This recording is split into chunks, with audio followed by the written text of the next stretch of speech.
I'm Mel Stewart, and this is SwimSwam podcast. Joining me today is the best-looking man in swimming, my most favorite Olympian, the oldest individual Olympic gold medalist, owning that mark in the 50-meter freestyle, bringing the nitro. His name is, of course, Anthony Ervin. Buddy, what's happening? Hey, what's going on, Mel? Good to be here with you. I mean, such flattery that you loaded on me there. I'm like, wow.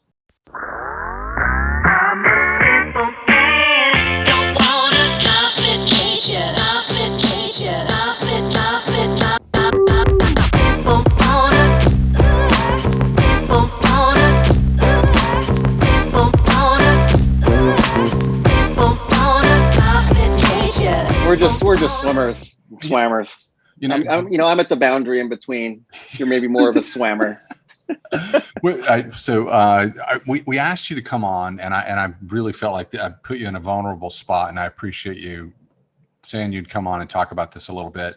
But this is because of the IOC's recent ruling on Rule 50 and protests at the Olympic Games, and so before we get into that heavy topic and unpack that, I got to say that I did do the prediction game with you for Olympic trials, and I predicted you going 19.9 in the 50-meter free, and I got some pushback. 19.9. Am I showing up with fins and paddles on? I did. I was just testing to see if you had actually watched it. Oh no, I did watch that. So you know what they I were predicted. actually 21.79, which. Right? Is that, am I correct? I remember it because you gave me 1/100th faster than what I went in 2000, which I thought was like, wow, Mel believes in me. Do you think I could still exceed that effort from 21 years ago? Basically what I think that you don't know. I think when people are talented and particularly in a 50, it's, I think it's, it can break either way. And I think that, part of it is I was kind of scared because it's like, I've seen some old swimmers at alumni meets do stupid things and they haven't touched the water, but I'm like, what did you do? And they're like, Robin Leamy, for example, if you know your history, the fastest man in the world in the 50 free before it was officially could officially be a world record. And it'd be like, oh, I warmed up and I got my feel for the water and then I just popped it off. But I think that there's something to say for timing and flow and rhythm. And I know that if you get that right, a lot of muscle memory and the gear can get you there. So are you mad at me? Did I do it correctly? You feeling good about that prediction? Oh, I don't know. I thought you did me good honor. You think I'm still pretty fast. Like I'm not confident that I could go under 22. But I never know what's going to happen, right? Like I've done this so many times, it feels like, but I never know what's going to happen. I am remembering that I'm kind of entering taper. I mean, I'm still getting some power and speed underneath me that otherwise didn't exist, but in the water, it's getting towards a little bit more taper. And I'm remembering there is a bit of like an accelerated learning as you're adapting and making changes and making choices and decisions and committing to them. Like, it really starts to speed up as you exit training and like just trying to get like fit and hard, and you try to get sharp and fast. So, what is the final number going to look like? I have no idea, but I am enjoying this last cycle, as it were. I wonder how many of these memories will stick with me. Because it is like something I forgot and I'm remembering again as I go through it.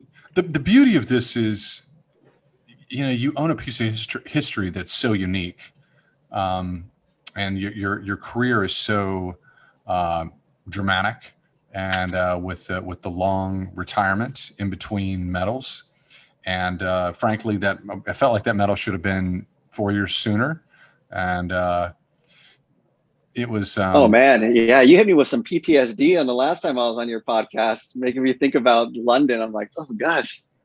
You hit me with remembering something painful, but maybe painful in the time. But it always, there's a season for pain and there's a season for joy, and joy did follow that.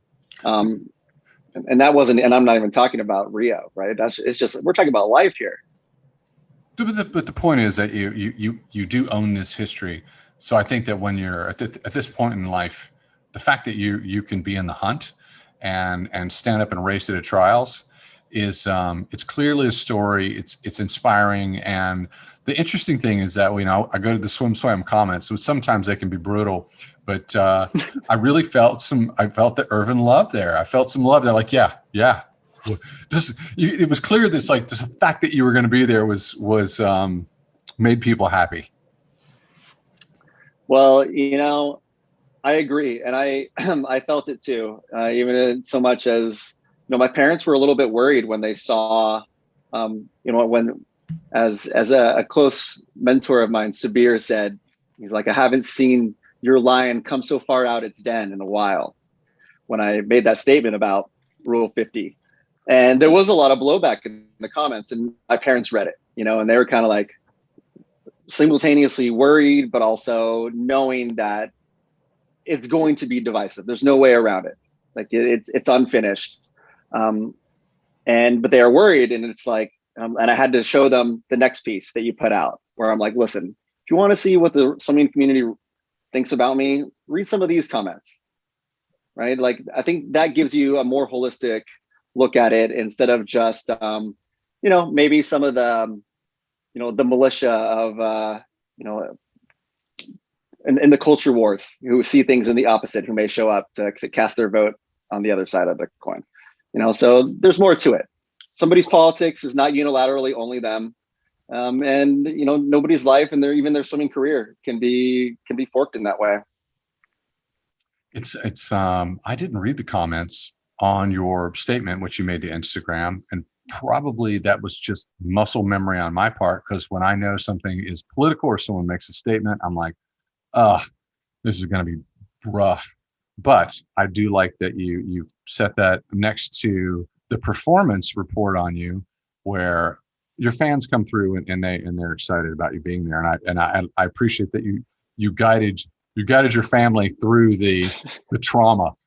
So here's the thing. This is we talked about this before we started recording, and I asked you if you would come on and talk about a topic similar, and you brought up the example. You said, I think that you might be the only swimmer or U.S. swimmer that knelt during the national anthem as a protest, and you shared something with me that was unsettling, and it made me hurt for you, but I understood the gravity of what taking a stand and sharing your opinions, what it means. Do you mind sharing a little bit of that? Sure. Give me a moment. There's an F-18 flying by. They're loud. And as I try to gather my thoughts, it's like, okay, so where do I start? I mean, for one, I do consider myself a political person at this point. I was probably largely apolitical, or I was, libertine/libertarian, because I just wanted to make my own choices and didn't want to be controlled at all through much of my young adulthood. But now I can see bigger picture, and I want to, I think there's a better world in front of us, and that requires some change, right? In its simplest. And so, yeah, I mean, I believe that that equality, we're not quite there, that everybody in America is not treated the same, is not given the same benefit of the doubt under the eyes of the law, and that systemic racism, just racial bias, like, these are very real things that I've seen anecdotally in my life. I'm not saying me, like, this is not about me. If anything, because I'm mixed race, I've seen both sides of it. I know where I skate clear on some things where somebody else wouldn't for doing less. So it's not about me. It's about others. Okay. And yes, I took a knee, and there was huge blowback, that admittedly I was a little naive, because I was so sure in myself in it, that I didn't think that there would be such ferocious blowback, but there was. And that was quite the learning experience. And it actually, there were some anonymous death threats that came towards me. And that was kind of stunning and staggering, because you don't know. It's like, well, is this just online troll, or is this something you have to take seriously? And you really have to consider these things. And am I just making myself vulnerable in this way, or is it my family? And there's all these protocols that are involved as far as like, like if you contact the FBI or the police or whatever, and it was definitely a big family discussion as far as like what we should do, if anything. But also it was about me understanding the world that we live in, because my parents already knew it. They've been through it, right? I mean, like my dad went to war. My mom's been through the grinder for decades before, forming a family, and I came along. So there's a lot of things we can learn from our parents, and I'm still learning from them, even as I'm pushing 40. I'll be 40 in a couple weeks. There is a lot of fear. There are people that know full well, like the danger and the threats they can receive for trying to speak out, for trying to stand up for what they believe, for trying to speak against the ills of society, because society can be better, whether we're talking about just sport or the world broadly. And there is huge risk in that. And there are a lot of people who would want to say something, but otherwise don't, because the cost may be too high. So for any young listeners out there who might be dropping in on the podcast, of course, Taking a Knee was it was started by Colin Kaepernick, correct? Mm-hmm. And what he was doing was he was protesting police brutality, and he typically sat down during the national anthem. And I think it was, if I understand the story correctly, a serviceman, I think it was a Navy SEAL, said, "Hey, you should do it this way." A respectful way to do this and be honorable would be to be present for the national anthem, but take a knee, and that would be a respectful way to do it. And I thought, and when I heard this backstory, I was like, yeah, it's a very respectful and elegant way to make a statement. That is, and I can't believe the sort of pushback, because I shared it on my personal social, and every so often I would share it again when something happened. And when we had the riots last summer, I did it again, and I can tell you that among the old white men that we know, that are peers in the sport, I heard from a lot of them. They were angry. So in private messages, phone calls, and I was surprised. Very surprised. Some people don't want their bliss to be interrupted. It just doesn't go with the world and the satisfaction they want to keep gliding on. But it happened, man. It was my birthday, and I got cake in my mouth, and I'm just like checking my phone, and then I watched George Floyd get lynched, and I was staggered, and I was angry, and then I was just sad. And then, what now? Do I do something? Like, what can I do? And we saw that from probably the country, and maybe even the large parts of the world even. I think may have gone through very similar. Some people want to make excuses for it.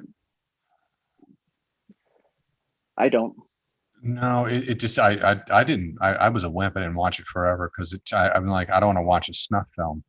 It was just horrific. I finally did. Yeah. I'm like, I got to see this. So I'm surprised when people would. I didn't know what it was when I saw it. Like, it was just like a video was sent, and I just watched. I just kept watching, and I'm like, no, and it just kept. Yeah, we've experienced a moment in the Olympic space. The IOC has come down with Rule 50, and we've done some surveys, and we find that athletes are split. It seems like society's split. Politically, but it also within the Olympic family on a global basis, athletes are split on Rule 50. Do you remember you gave it some time, and then you stepped up and you said something. Do you remember?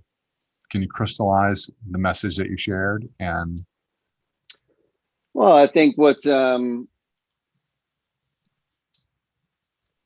I crystallized from the IOC was that the podium is theirs. It's not yours. And my response was, it's yours. Do what you want with it. You can comply and obey. That's a choice. Always has been, always will be. You can go against it. You can go against the rule. You can do what you want. That could be your choice. But as well, like, nobody's ever in charge of the outcomes. Whether you do the rule as it's written or you don't, you're not in charge of the outcomes. You make your choices. That was my message. I like that message. It's from a personal standpoint. I can't say that I represent SwimSwam. I can only say that I represent myself when we get into our political leanings or where we stand in terms of humanity. But God, I just don't. I mean, I think you have to be a human being. I talked to one of our friends, our mutual friends, and I didn't bring this topic up. It's all he wanted to talk about. And just so you know, in the background, we talked for hours and hours and hours and have during COVID. I'm talking about Mark Spitz. And Mark Spitz is fascinated by this topic. And of course, he went to the 68 games where black glove fists were raised. In 1972, Mark Spitz suffered through the terrorist incident, which happened at Palestinians. Not Munich. That was Munich. Yeah. That was Munich. Yeah, that was it was Munich. Yeah. And in talking to him and talking to the coaches that were around him, they were worried that they were going to be killed because Mark is Jewish, right? Oh yeah, I heard from what was the name of the breaststroker from Mexico? He was out with them that night that it happened, and he came back, and it was and then he just swift exit, got out of there. Too risky. Well, I think it's safe to say, Mark's in his 70s. Mark's old school. Mark's but he's a very thoughtful guy.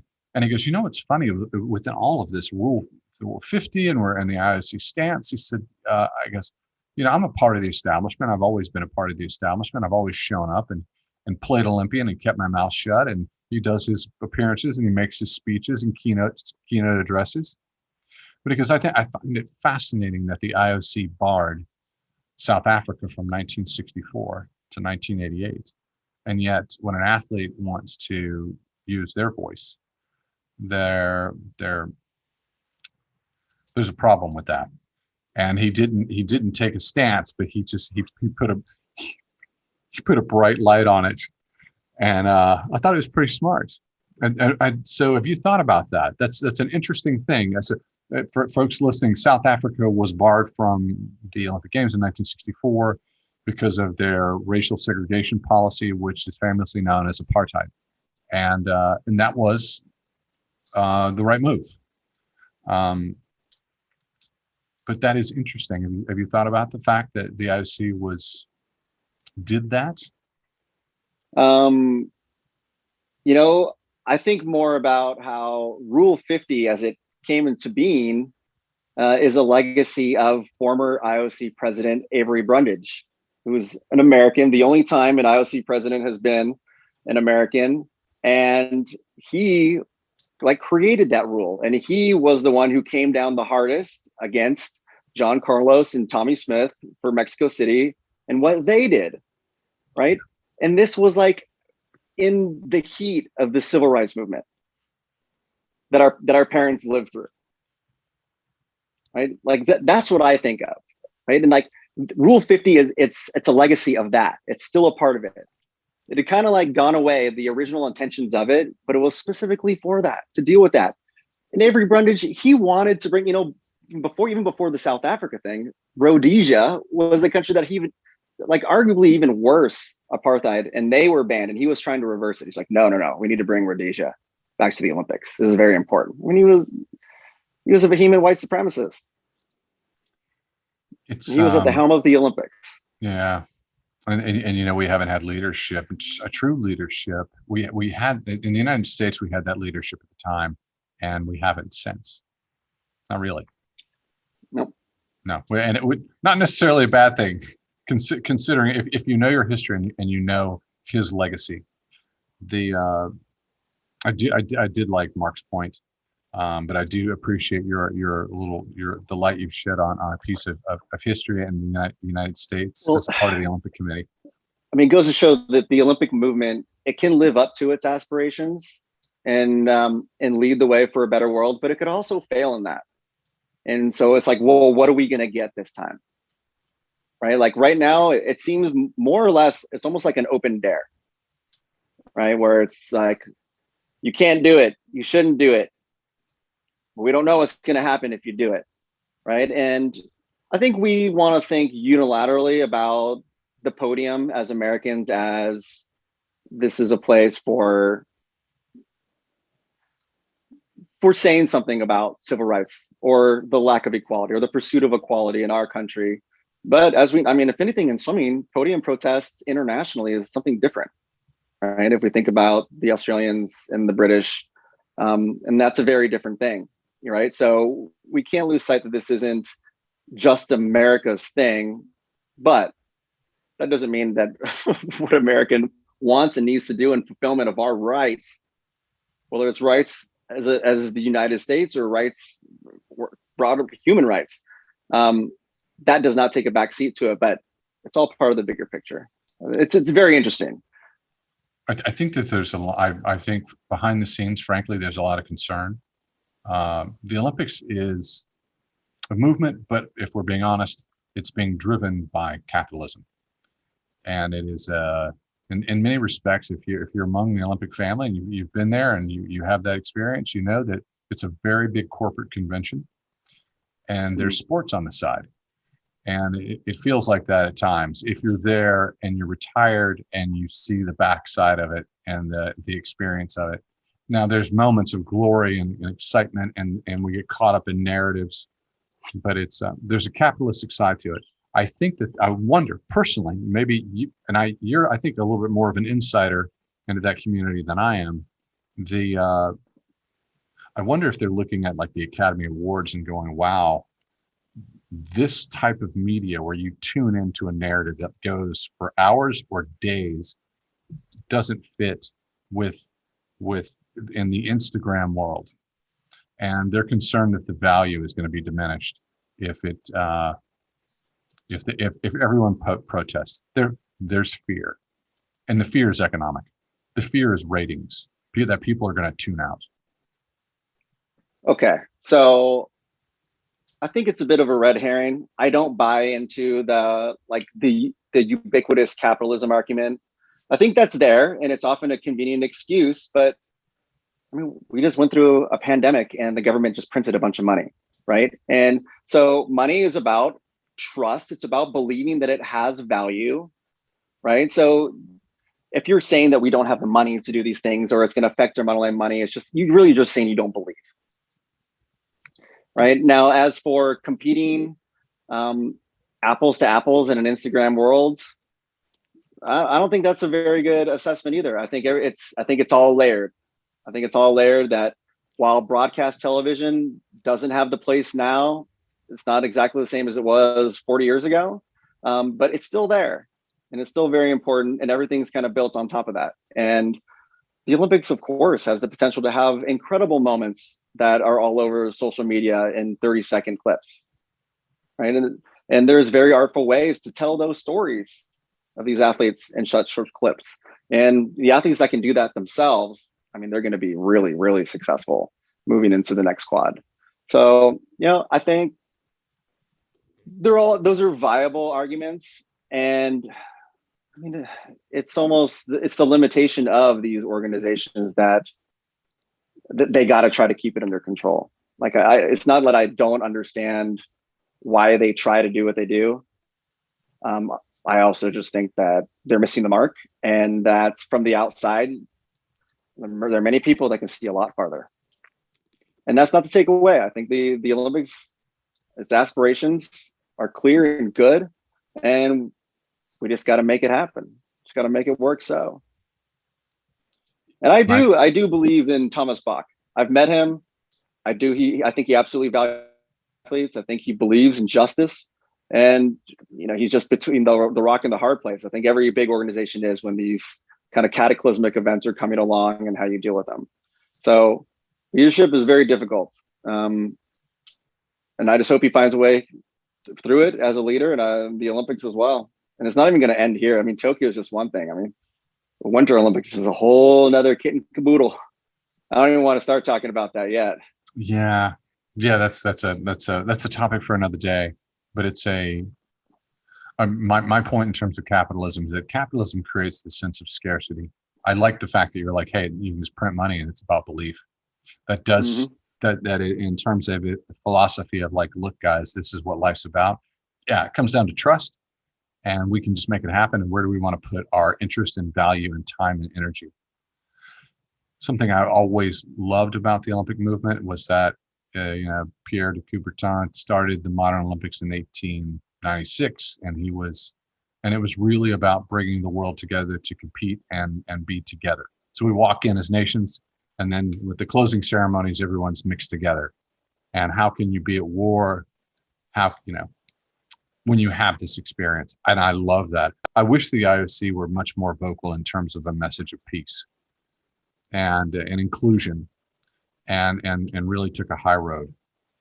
I felt like that's been missing, and that's a message that we should re-embrace, and in a fundamentalist way.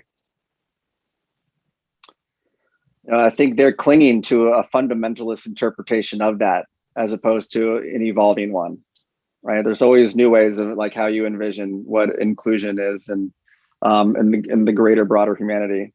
So, hey, but the larger organizations always lag behind what's happening on the ground. But it's up to us to make sure they keep up. They got to catch up.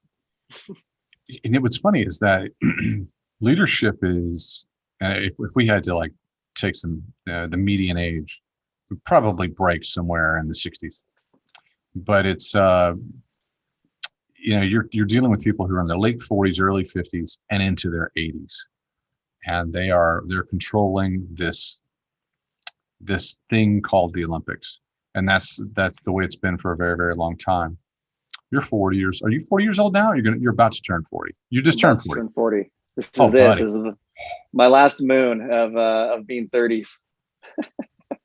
So I just want you to know you're going to blink, and then you're going to be 50, and you're already somebody who is I don't know if you're sitting at the table, but you're probably, the door's open and someone said, hey, you can have this chair over here, but you're going to be in the inner circle. And even if you're not a part of the Olympic movement, just organically opportunities will come to you to be in leadership. That will happen. Do you think it's a situation where we're 10 years away from like-minded individuals stepping in and taking leadership and changing the trajectory of the movement? We're talking about the Olympic movement? Yeah. I don't know. I haven't tried to speculate on that. But I mean, there's been a lot of organizing and reform of, rules, bylaws, whatnot, when it comes to athlete representation and trying to, like, the intake of athlete leaders, really trying to make that more relevant, more important, more guided by principle instead of necessarily just like appointment, right? So, I mean, we're seeing that even at FINA, right? FINA, big dark FINA, they're having their first actual like athlete elections summer in Fukuoka to determine, like the athletes themselves will vote who will be on the athlete committee. And USA Swimming is going through broad reforms as well now too. And the entire US Olympic and Paralympic movement is. So, stakeholder involvement is getting more involved. There's a desire for it, there's a demand for it. And because we need to hear from the athletes, we need to hear from everybody. And if nothing else, right, like, you can believe what you want about social justice. I'm convinced that I'm on the correct side of history on this, but we didn't listen before. And what do we have now? Safe sport, right? Like, how many victims have we had over the last decades? Because the voice was pushed down. So, hey, anyways, yeah, we got to do better. Should have opened this podcast with that statement. That was very, yes, That was it. That is the meat of this entire conversation. I have not thought about it that way, but that is entirely correct. It is entangled. When you don't listen, bad things are gonna keep happening. Do you want it to fall on us, on the sport, or do we want to like get ahead of it and make it better? And there are no secrets. We know, we sometimes second, third hand, we know the score. We know what's going on. In terms of having you here, in terms of this talking about this, it's as I look at you, I think how much I love my sport and how much it's a part of my personal identity and happiness and sense of self-esteem. And it just feels like joy as I get older. I appreciate it more and more. And your medals, it's true. They don't matter. You like the connection and the friendships. But I want my sport, swimming, your sport. But it's my sport. I want my sport to be successful into the future. And I am absolutely terrified that it's not getting there when it's 1% black, 6% mixed, because that does not mirror the trajectory of where our nation is now and where it's going. And that scares me. I wouldn't say it scares me, but it's a daunting task, right? If you look at USA Swimming and what it actually is, and where its boundaries normally seem to lie.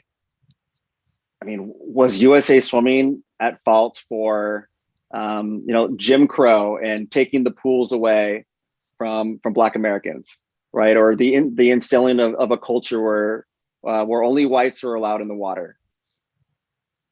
No, but can you be responsible for that historical legacy? Can you do something to improve that?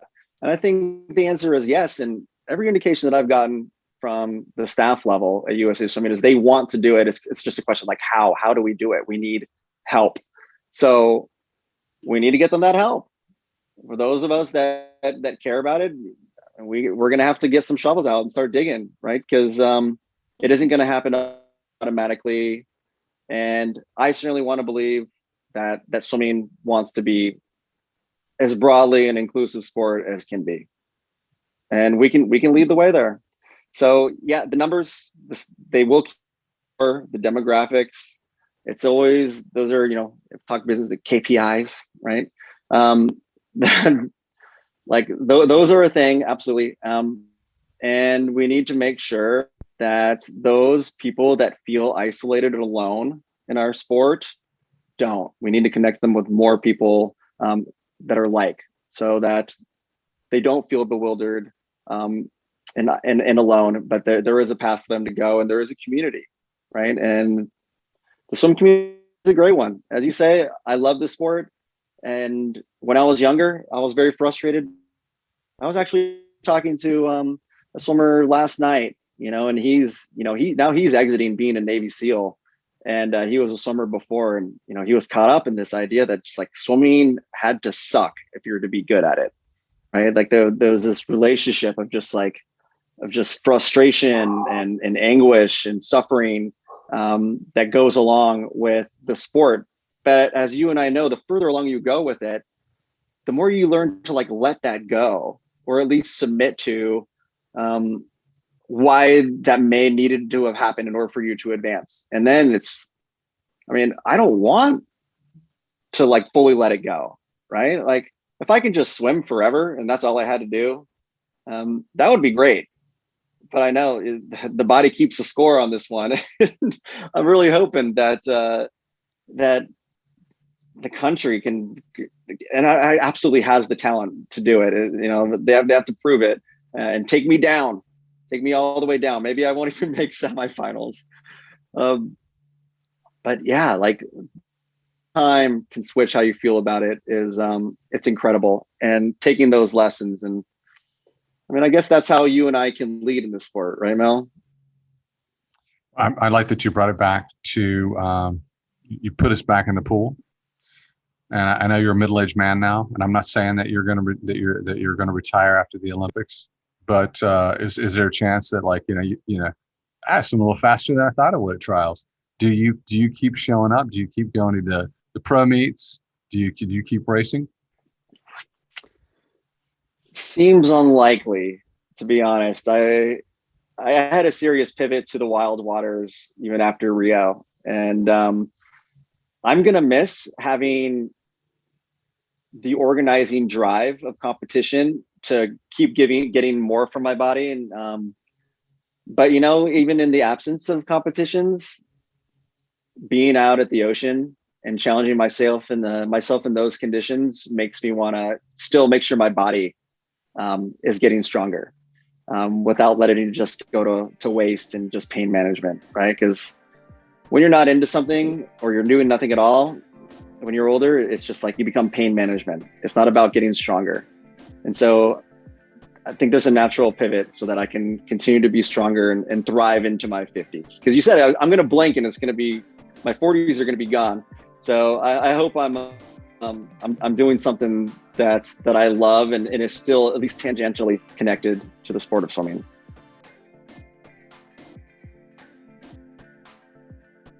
You've been listening to the SwimSwam podcast. Stay tuned for new episodes every week. You can take SwimSwam podcast on the go by subscribing on your favorite podcast platform. Look for links in the description below, and be sure to subscribe to our YouTube channel for more videos as well.